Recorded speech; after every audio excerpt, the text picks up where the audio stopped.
Leila alipenda Steve kwa moyo wake wote.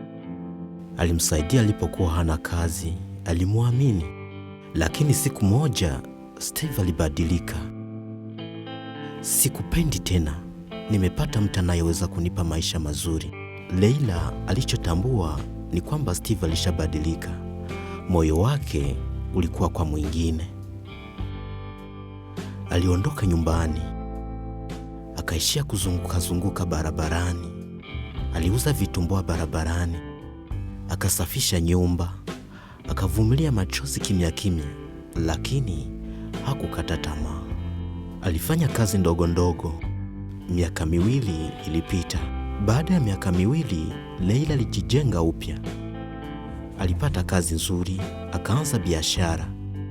Maisha yalimrudishia tabasamu lake. Siku moja akiwa safarini, aliona mtu akitembea kwa tabu pembeni ya barabara.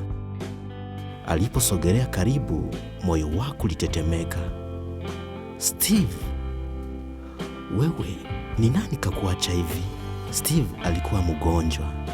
Mpenzi wake mpya alimtelekeza alipokuwa hana pesa tena.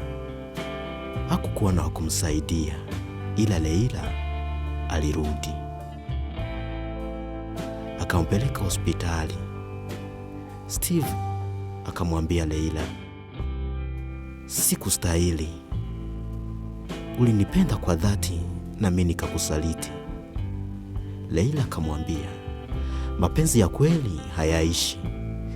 Sikukusaidia kwa sababu ya jana, bali kwa sababu mimi ni mwanadamu. Leila hakurudi kwa Steve kama mpenzi, lakini alionyesha kuwa wema hauhitaji kisasi. Waliotupa dhahabu hujuta baadaye, lakini sisi dhahabu hujilazimisha kung'aa tena. Usimdharau anayekupenda kwa dhati. Maisha hujua kurudisha yaliyopotea, lakini sio kila mtu atarudi kusaidia. Usisahau kulike na kushare, na kama unapenda story kama hizi, tufuatilie kwa channel yetu ya YouTube Storyline Media. Subscribe, comment na share kwa wenzako. Asante sana.